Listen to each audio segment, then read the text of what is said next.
माँ, तारा कहाँ है? शुभ शुभ बोल। अभी अभी गंगा जल छिड़ककर घर की शुद्धि की है। आखिरकार तेरे बाबा ने इस घर की बला को दूर भेज ही दिया। मुझे पता है हर्ष, वो लालची यहाँ बस पैसों के लिए आई थी। हर्ष ये जान सदमे में चला जाता है। नहीं, तारा नहीं जा सकती। वह गोविंद से जाकर सब पूछता है, मगर गोविंद उसे कोई जवाब नहीं देता। बाबा, मुझसे सच मत छिपाओ। मैंने कल आपको और तारा को बात करते सुना था। आप उन लोगों की बात कर रहे थे ना? मैंने आपके मुंह से सरकार वर्ड सुना था बाबा।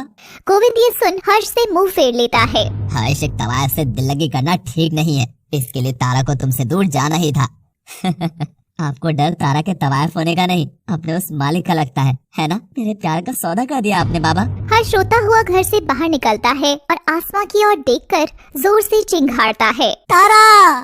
तारा लड़खड़ाते कदम से सड़क पर चल रही थी कि अचानक सामने से एक गाड़ी आती है। उसके तेज हॉर्न से तारा घबरा जाती है और वह गाड़ी उसे टक्कर मार देती है।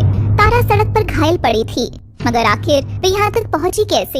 एक रात पहले हर्ष गोविंद और तारा की बात सुन रहा था। तभी रेखा को वहाँ आता देख वह फटाक से अपने कमरे में चला जाता है। उसके बाद गोविंद तारा को टिकट्स और पैसे देते हुए कहता है, तारा, हर्ष पर मैं तुम्हारे काले साए की परछाई कभी नहीं पड़ने दूंगा, कभी नहीं। मुझ पर हर्ष की बहुत सी जिम्मेदारी है।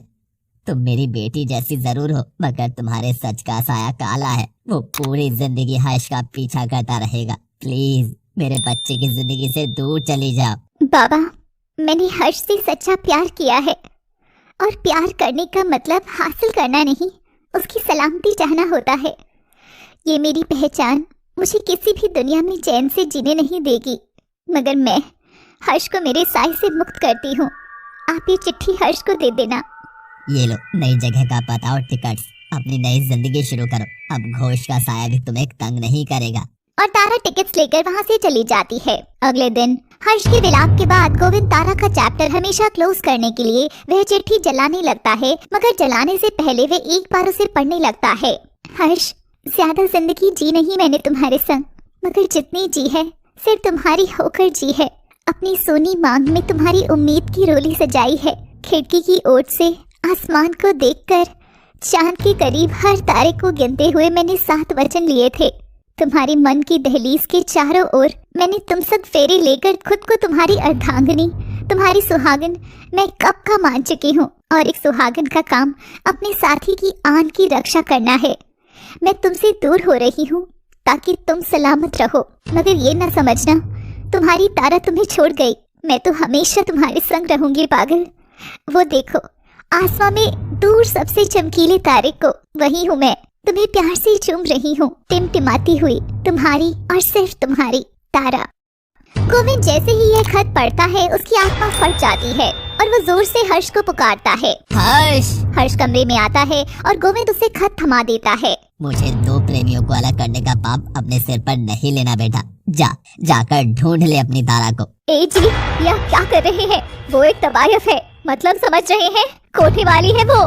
बस रेखा, औरत होकर औरत के प्रति ऐसे विचार, वो भी मेरी पत्नी के। बस बहुत हुआ, अब हम इन दोनों के बीच नहीं आएंगे। तभी हर्ष के पास एक फोन आता है और वह घबराकर बाहर की ओर दौड़ने लगता है। आप मेरा तो मुंह बंद करा देंगे, मगर उन दोनों का कैसे करेंगे? हर्ष उनकी अमानत था। एक जंग तारा लड़ चुकी है, अब एक जंग हर्ष के लड़ने की बारी है रेखा। इस स्वर्ग से घर को मैंने और तुमने मिलकर बनाया है। आओ चलो, इसमें फिर से नया जीवन जीते हैं। रेखा गोविंद के गले लग जाती है। तभी रंजीत आता है और गोविंद के पाँव में गिर जाता है। भैया, मुझे माफ कर दो, मेरी वजह से आपको ये सब झेलना पड़ा। अपने भाई की इज्जत बचाने के लिए आप खुद बदनाम हो गए भाई।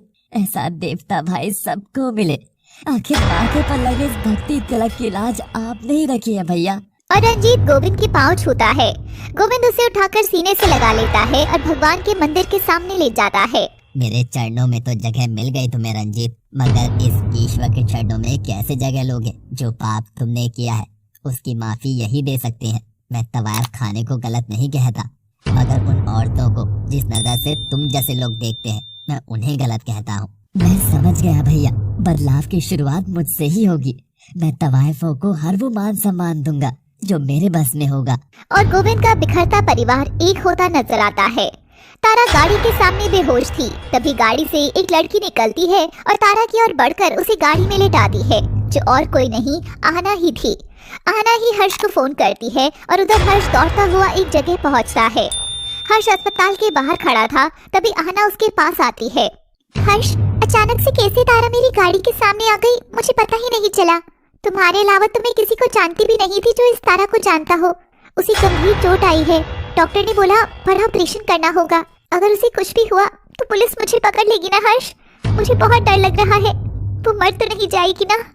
आहना चुप एकदम, मेरी तारा को कुछ नहीं हो सकता, कुछ भी नहीं। और हर्ष अस्पताल के अंदर दौड़ता हुआ जाता है। आहना हर्ष की बात सुनकर एकदम ही बहुत चौंकी रह गई थी। क्या कहा? तुम्हारी तारा? आखिर ये तारा है कौन हर्ष? क्या वास्ता है तुम्हारा इससे? ऑपरेशन रूम का लाल बल्ब बुझ जाता है और डॉक्टर मायूसी से भरकर हर्ष से कहता है, ऐसे लग रहा था कि इस लड़की ने बहुत सी जंग लड़ी थी, मगर इस जिंदगी की जंग में वो हार नहीं चाह रही थी। हमारी 1000 कोशिश के बावजूद भी पेशेंट का शरीर कोई रिएक्ट नहीं कर रहा था। I am sorry. नहीं नहीं नहीं नहीं, तारा तुम्हें कुछ नहीं हो सकता है। और हर्ष दौड़कर तारा के पास जाता है। मशीनों से निकले ढेर सारे तारों के बीच तारा का शरीर बेजान पड़ा था, जैसे अब उसने ठान लिया था कि वो किसी भी कीमत पर उठेगी नहीं। मशीन की स्क्रीन पर एक सीधी लाइन चल रही थी जो कह रही थी कि तारा अब जा चुकी है, हर्ष से बहुत दूर। आपका डेड बॉडी से क्या रिश्ता है सर? मुझे कागज तैयार करना है। इसे डेड बॉडी मत कहो, ये तारा है, मेरी तारा, मेरी पत्नी है ये। चली जाओ तुम यहाँ से, जाओ। हर्ष तारा के पास बैठकर चीख चीख कर खूब रोता है और तभी वह जेब से सिंदूर निकालकर तारा की मांग भर देता है। तुम्हारे जीते जी तो ये मैं नहीं कर सका, पर अब तो तुम्हें उठना ही होगा। उठो तारा, उठो, मेरा हाथ थामो और चलो। इस पूरे जमाने के सामने मैं करूंगा इजहार कि हाँ, प्यार है मुझे इस तवायफ से। इतना प्यार कि मैं खुद तुम्हारे लिए पाँव में घुंघरू पहनकर नाच सकता हूँ। और हर्ष तारा के पाँव से घुंघरू निकालकर खुद के पाँव में बांधता है और वही पड़ी हुई तारा के सामने नाचने लगता है। हर्ष की एड़ियां जमीन पर इतनी जोर से गिर रही थी कि वहाँ खून ही खून हो गया था, मगर हर्ष के पाँव रुक नहीं रहे थे, वह नाचता चला जा रहा था। आहना कमरे के कांच से सब देख रही थी और रो रही थी। हर्ष, तुम्हारा ये सच मुझे बहुत चुभ रहा है। तारा, तुम्हें उठना ही होगा, उठना ही होगा तारा। आज जब तक तुम नहीं उठोगी तुम्हारा ये आशिक यूं ही तिरकेगा, और तब तक थिरकेगा जब तक मेरे शरीर का एक एक कतरा तुम्हारी सांसों से ना मिल जाए। हर्ष को नाचते घंटों हो गए थे। अस्पताल में खड़े खड़े डॉक्टर से लेकर सब लोग हर्ष की दीवानगी देखकर रो पड़े थे, मगर तारा के शरीर से लगी मशीन में कोई हलचल नहीं हुई थी। तारा एक अलग दुनिया में जाकर बैठ गई थी। तभी उसके कानों में घुंघरू की आवाज पड़ती है और तभी एकदम से तारा के शरीर में सांस भर आती है। हर्ष, हर्ष, हर्ष खून से सने हुए पाँव को उठाकर अपनी तारा के पास जाता है और उसे सीने से लगा लेता है। मैं जानता था मेरी तारा मुझसे दूर नहीं जा सकती। देखो, तुम्हें आना ही पड़ा। ये नया जन्म तुम्ही ने मुझे दिया है हर्ष। और दोनों का मिलन देख वहाँ खड़े सब लोग तालियां बजाते हैं। तभी आहना भीड़ से निकल कर आती है। हर्ष, तुम और तारा। मुझे माफ करना आहना, मैं तुम्हें सच नहीं बता सका। हर्ष, मुझे लगता था कि हमेशा से मैंने ही तुमसे प्यार किया था, मगर आज मैंने देखा तुम्हारा प्यार तारा के लिए। ऐसा प्यार जमाने में एक बार ही देखने को मिलता है। वैसे तो तारा तुम्हारे जीवन का चांद है, मगर तारा, मेरे हर्ष को तुम हमेशा अपनी आंखों में तारा बनाकर सजाए रखना। चुप चुप जिए तुम्हारी ये जोड़ी। तारा, मैंने अब तक सुना था कि सावित्री यमराज से अपने पति के प्राण ले आई थी, मगर इस कलयुग में तो सत्यवान सावित्री के प्राण यमराज से लेकर आया है। तारा, you are so lucky to have such a magical husband like Harsh. God bless you too. पति? मगर ये सब कैसे? और तारा अपनी मांग छूकर देखती है जिसमें हर्ष के नाम का सिंदूर सजा हुआ था। ये देख वह भावुक होकर हर्ष से लिपट जाती है। आज से तुम्हारी जंग खत्म और मेरी जंग शुरू। तारा एक तवायफ के बाद हर्ष एक तवायफ का पति की कहानी लिखी जाएगी। अब लौट चले अपनी दुनिया में। और हर्ष तारा को थामकर एक घर के बाहर आकर खड़ा होता है।